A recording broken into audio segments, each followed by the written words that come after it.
AP మంత్రి గంటా శ్రీనివాసరావు హామీగా ఉన్న కంపెనీకి ఇండియన్ బ్యాంక్ షాక్ ఇచ్చింది. గంటా బంధువులతో పాటుగా వ్యాపార భాగస్వాములను రుణ ఎగవేతదారులుగా ప్రకటించింది.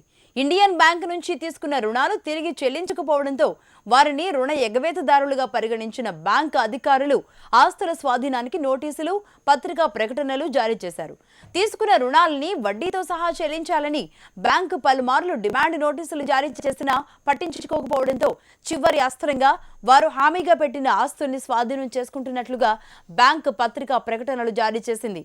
ఇందులో మంత్రి గంటా శ్రీనివాసరావు ఆస్తులు కూడా ఉండడం కలకలం రేపుతోంది.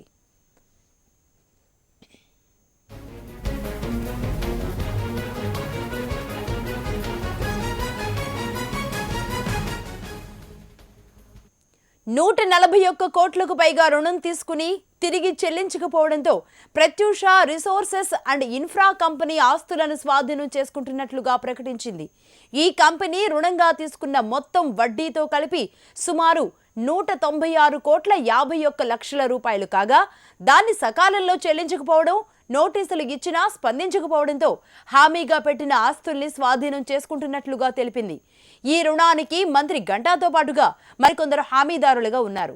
మంత్రి గంటా హామీగా పెట్టిన వాటిల్లో ఎంవిపి కాలనీలోని ఆయన ఇల్లు, బాలయ్య శాస్త్రి లేఅవుట్లోని ఒక ఫ్లాటు, అనకాపల్లి చోడవరాల్లో వ్యవసాయ భూమి, కూర్మన్నపాలెంలోని కొంత భూమి కూడా ఉన్నాయి.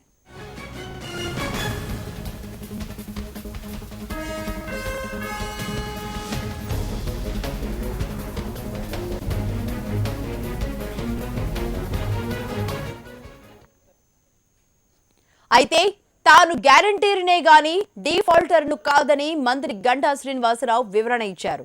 ప్రత్యూష కంపెనీలో ఒకప్పుడు డైరెక్టర్గా వ్యవహరించిన మాట వాస్తవమేనన్న గంటా ప్రస్తుతం ఆ కంపెనీతో తనకెలాంటి వ్యాపార లావాదేవీలు లేవన్నారు.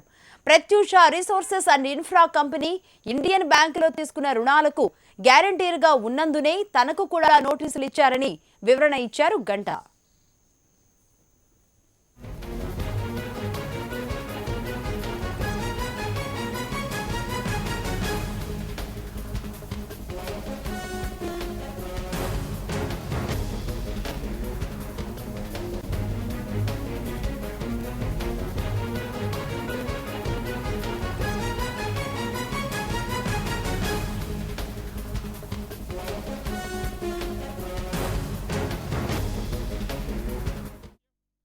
విశాఖలో మంత్రి గంటా ఆస్తుల స్వాధీన ప్రకటనకు సంబంధించి మరిన్ని వివరాలు మా ప్రతినిధి అనురాధ ఫోన్ లైన్ లో అందిస్తారు. అనురాధ, చెప్పండి, మంత్రి గంటా ఆస్తుల స్వాధీనానికి కారణమైతే తెలుస్తోంది.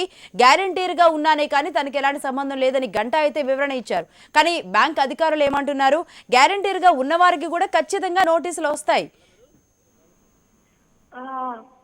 ఇప్పుడు ప్రస్తుతం విశాఖపట్నంలో గంటా శ్రీనివాసరావు ఆస్తులు స్వాధీనం చేసుకుంటున్నట్టుగా వస్తున్న వార్తల మీద హాట్ టాపిక్ అయితే నడుస్తా ఉంది. ఇటు పొలిటికల్ గా కానీ అటు వ్యాపార పరంగా కానీ ఇది ఒక సంచలనాన్ని సృష్టించిందనే చెప్పాలి.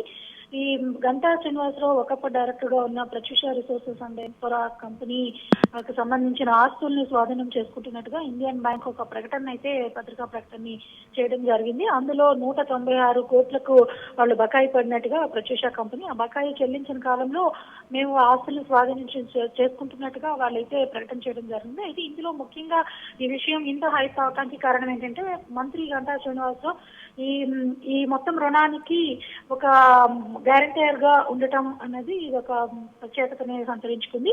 అయితే మంత్రి గంటా దీని మీద ఇప్పటికే ఒక ప్రకటన అయితే చేయడం జరిగింది, వివరణ ఇవ్వడం జరిగింది. ఈ ప్రత్యూష రిసోర్సెస్ అండ్ కంపెనీలో ఒకప్పుడు డైరెక్టర్ అయినప్పటికీ ఇప్పుడు నాకు ఆ వ్యాపార లావాదేవీలతో ఎటువంటి సంబంధాలు లేవు, కేవలం గ్యారంటీర్ గా మాత్రమే నేను ఉన్నందున నాకు కూడా నోటీసులు రావడం జరిగింది. ఈ నేపథ్యంలో నేనైతే నా స్థాయిలో నేను స్పందించి వాళ్ళకి వివరణ ఇవ్వడం కూడా బ్యాంక్ కి జరిగిందని చెప్పేసి ఆయనైతే వివరణ ఇచ్చారు. అయితే ప్రత్యూష ఇన్ఫ్రా కంపెనీకి డైరెక్టర్ గా ఉన్న పరుచూరి రాజారావు, పరుచూరి ప్రభాకర్ రావు, పరుచూరి వెంకట భాస్కర్ రావు వీళ్ళ మీద మాత్రం ఇప్పటికే కేసులు బ్యాంక్ నోటీసులు జారీ చేసి వాళ్ళ ఆస్తుల్ని స్వాధీనం చేసుకోవడానికి. Right, thank you Anuradha.